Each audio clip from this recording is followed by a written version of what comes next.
시청자 여러분 안녕하십니까? VOA 뉴스투데이 시작합니다.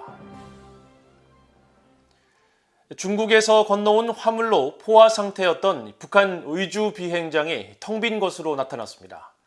추가 화물 유입이 없는 상황에서 일정 기간 격리된 화물이 북한 내부로 모두 유입된 것으로 추정됩니다. 첫 소식 함지하 기자가 보도합니다. 최근 북한 의주 비행정을 촬영한 플래닛랩스의 위성 사진입니다. 7월 말까지 활주로와 유도로 등을 가득 채운 화물이 거의 모두 사라지고 없습니다. 북중 접경 지역에 위치한 대규모 소독시설인 의주 비행정은 중국에서 열차로 넘어온 화물을 3개월간 보관해온 장소로 지난 7월 말까지 중국발 화물로 가득한 모습을 보였었습니다.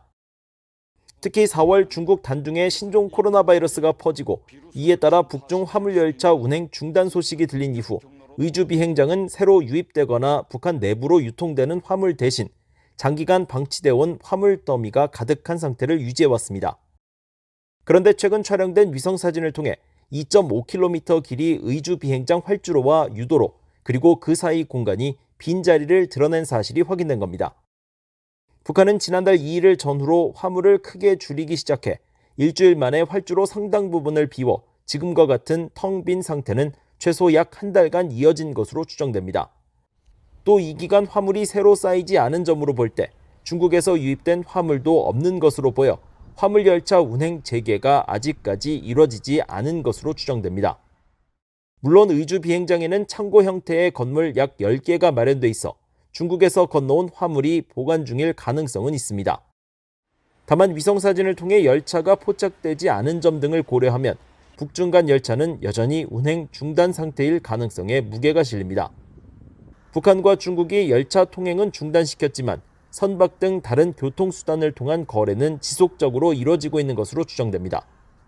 앞서 BOA는 중국 해관청서 자료를 분석해 지난 7월 북한의 대중 수입액이 5,974만 달러, 수출액은 1,298만 달러로 전달에 비해 각각 약 209%와 423% 늘어났다고 보도했습니다. 이런 가운데 BOA는 유엔 제재 대상인 북한 유조선 예성강 1호가 중국 항구에서 포착돼 제재 위반 가능성을 보도한 것과 관련해 미국 국무부에 중국 측에 예성강 1호 억류를 요청했는지 또 미국 정부 차원의 어떤 노력이 펼쳐지는지를 질의했습니다. 이에 대해 국무부는 즉답 대신 북한에 대한 유엔 안보리 결의는 여전히 유효하며 유엔 회원국 모두의 구속력을 갖는다는 기존의 입장을 재확인했습니다. BOA 뉴스 함지하입니다. 북한의 7차 핵실험 장소로 지목된 풍계리 핵실험장 3번 갱도에서 핵실험을 위한 준비가 완료된 정황을 파악하고 있다고 라파엘 그로시 국제원자력기구 IAEA 사무총장이 밝혔습니다. 그로시 사무총장은 12일 IAEA 정기이사회 성명을 통해 지난 몇 달간 광범위한 작업이 관측되지는 않았지만 여전히 활성화돼 있고 핵실험을 지원할 준비가 돼 있다는 징후가 계속 관찰된다며 이같이 밝히고 최근 4번 갱도로 이어지는 도로에서도 새 작업이 이루어진 정황을 포착했다고 설명했습니다. 그러면서 북한의 핵실험은 유엔 안보리 결의에 위배될 것이며 심각한 우려를 불러일으킬 것이라고 경고했습니다. 이에 대해 IAEA 사무차장을 지낸 올리 하이노넨 스팀슨 센터 특별연구원은 BOA에 3번 갱도에서 핵실험 준비를 마친 북한이 4번 갱도에서도 복구 준비 정황을 보이는 것은 장기적으로 여러 번의 핵실험을 계획하고 있기 때문이라며 3번 갱도에서 전술핵 등 핵무기 소형화 실험을 진행하고 4번 갱도에서는 수소폭탄을 시험할 수 있다고 분석했습니다. 북한이 지난주 최고인민회의에서 채택한 핵무력 정책 법령은 김정은 국무위원장의 유고 시 자동으로 핵무기를 사용하도록 법제화한 것이라고 영국 주재 북한 공사를 지낸 한국국회 국민의힘 소속 태영호 의원이 말했습니다. 태 의원은 이런 위험한 상황을 관리하고 최근 협력을 강화하는 북중 관계의 속도 조절을 위해 미북 수교 등 창의적인 접근 방식이 필요하다고 제언했습니다. 김영권 기자가 보도합니다. 워싱턴을 방문 중인 태영호 의원은 11일 BOA와의 전화 인터뷰에서 최근 북한 지도부가 공개한 핵무력 정책 법령과 김정은 국무위원장의 시정연설에 관해 우려를 나타냈습니다. 특히 북한 법령의 핵무력은 김 위원장의 유일적 지위에 복종한다면서 사전에 결정된 작전 방안에 따라 적대 세력을 괴멸시키기 위한 핵 타격이 자동적으로 즉시에 단행된다고 명기한 건 김정은 유고 시 핵무기가 자동으로 사용된다는 걸 의미한다고 지적했습니다. 김정은은 이번에 법적으로 짐이 곧 핵무기다. 그리고 짐이 죽는 순간 북한의 핵무력은 통제에서 벗어나서 자동적으로 사용될 거다. 그러니까 정부가에서 핵전쟁을 막는 길은 어디에 있느냐. 바로 이 짐의 목숨을 너희가 유지시켜주는 거다 이거예요. 이걸 법제화한 겁니다. 태 의원은 그러면서 평양이 외부의 공격을 당할 경우 일선 지휘관들이 지도부의 반응을 묻지 않은 채 핵무기 단추를 누를 수 있다는 걸 법제화했다는 건 대단히 위험한 결정이라며 김정은 참수 같은 작전은 꿈도 꾸지 말라는 경고가 담겨 있다고 풀이했습니다.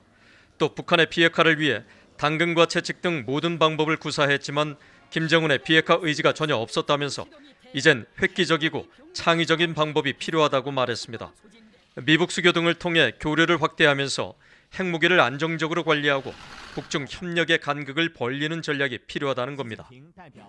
핵이라는 걸 손에 쥐었기 때문에 군속 방법으로는 이게 안 되고 결국은 이 스마트 파워로서 저는 무너뜨려야 된다. 저는 이렇게 생각합니다. 그러니까 이럴 땐 우리는 그러지 말고 네가 무서우면 우리 성 안에 들어가서 대화하자. 우리 성 안으로 들어갈게. 깃발 들고 저는 성 안으로 들어가야 된다고 생각합니다.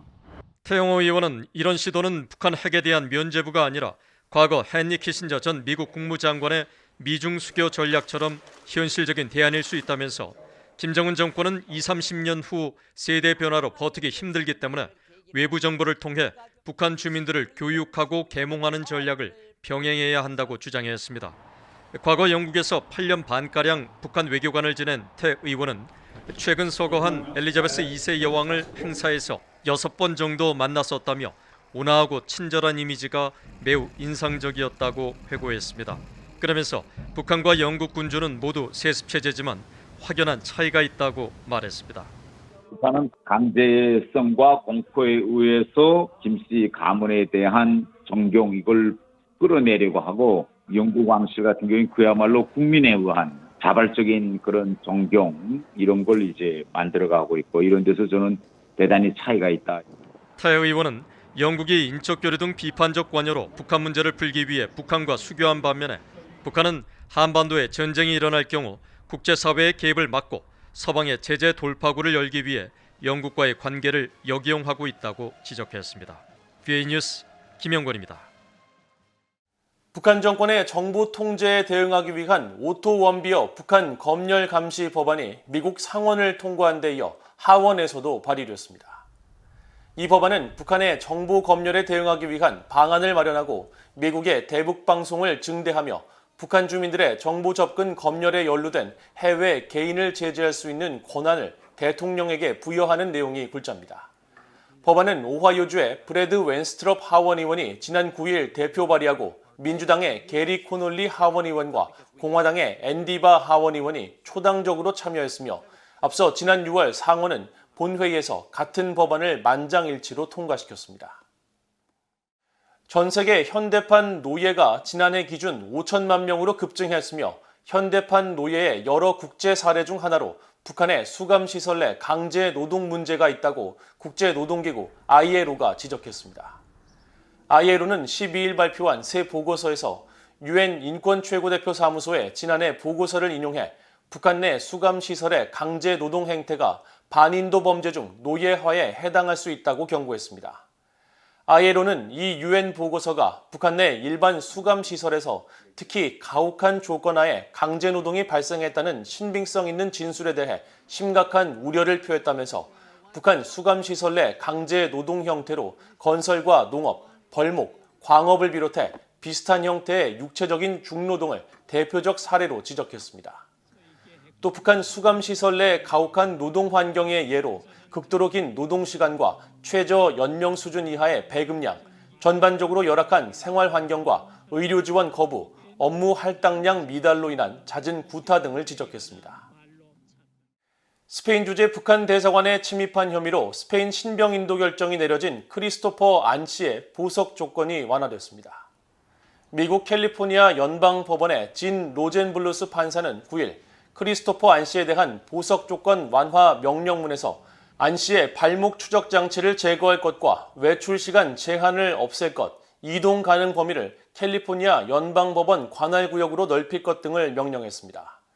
또 사법당국 관계자와의 화상통화 의무화 규정과 함께 반북단체 자유조선 그리고 링크 회원들과의 접촉 금지 규정도 폐지할 것을 명령하는 등 검찰 측의 반대에도 불구하고 안 씨 변호인 측이 요구한 내용 모두를 미국 법원은 수용했습니다. 크리스토퍼 안 씨에 대한 이번 보석 조건 완화 결정에 따라 앞으로 결정이 남아있는 인신보호 청원 결정에 어떤 영향을 끼칠지 주목됩니다.